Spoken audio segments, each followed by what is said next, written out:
We're continuing in our series on 14 tips for a struggling marriage by thrivingmarriages.com. Tip number 10, understand how you each feel loved. Couples can get tripped up on this as they often have totally different love languages. And it can be hard to understand the other's way, let alone remember to try to meet that need. For example, one might get a lot of fulfillment from physical touch and affection, where the other needs words of affirmation.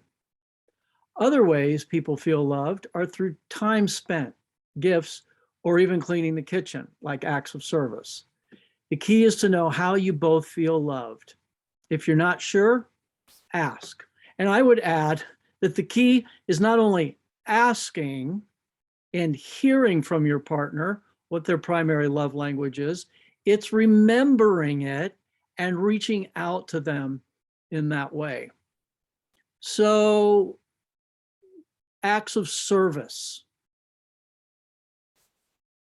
What's your chore in the relationship, and what's your spouse's chore? Maybe you have some clearly defined delegated chores you're each responsible for. If your spouse's love language, your spouse's primary love language, and by the way, we all like all of these things for the most part. We don't mind when people do it this way for us. But in marriage, the most intimate of relationships, where our partner is to know us better than anybody else, we really hope that they're going to reach out to us in the way that's most meaningful to us. So acts of service, for example, could be vacuuming the house or fixing that frame that fell down and broke, or making the bed when it's not your turn, or loading and unloading the dishwasher, or any simple thing. It doesn't have to be expensive. It doesn't have to be very time consuming, but any act of service is appreciated by those for whom it is a primary love language. Words of affirmation. And the thing that I would recommend at this point is words of affirmation aren't just empty flattery. They're not just words that, throw away words to make somebody feel good. They're words that express that you see them and you know them and you appreciate them. So thanking them for what they do is important, but also thanking them for who they are, affirming the way that God made them, affirming their personality, affirming their character, affirming who they are with other people. These are important as well for those who speak words of affirmation as their primary love language. Quality time. Quality time is my number one, and the others are way far behind. And quality time means, sitting down and once in a while, sitting down and watching a TV show and laughing together or crying together can qualify for quality time for me. But most of the time, it means I want to learn more about you. I want to hear your story. I want to hear how you're struggling. I want to hear how I can pray for you. I want to hear what you're happy about. I want to hear, what are you dreaming about for the future? I want to hear, something that connects me more to you, that helps me get to know you better. It might be over a cup of coffee, or a walk around the neighborhood, or a drive in the car. It could be, any place at any time, as long as we're connecting in a way that's meaningful and sometimes trivial, but not a steady diet of triviality. And that's quality time.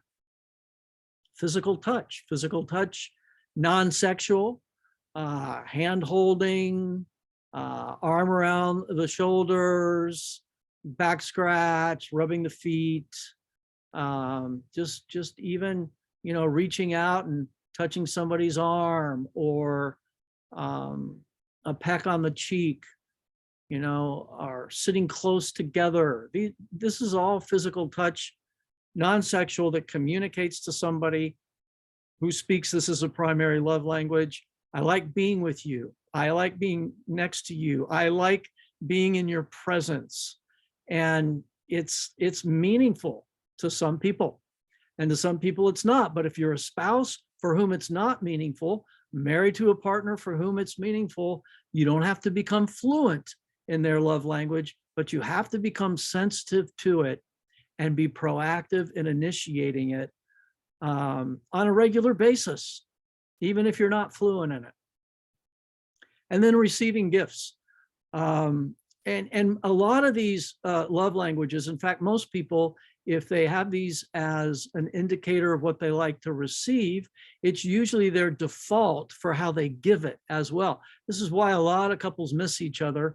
You know, oh, you don't love me anymore because you don't help change the baby's diaper or take out the garbage anymore. And you're like, hey, all the time I'm telling you what a great partner you are, and I'm thanking you for the great meals that you cook. And yet it's not connecting because their primary love language is acts of service, and you're given words of affirmation, which is nice and it's positive, but it's not the same. If I go to a foreign country, and I've lived in a couple and visited many, and I don't speak the language, you know, let's just say that I go to Kenya and I'm in a village with people who only speak Swahili, and I'm saying, I love you, I love you, I love you.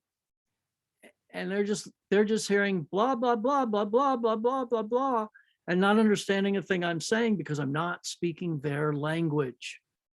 If we're not speaking the love language of our spouse, they're missing out, I'm missing out, we're missing out.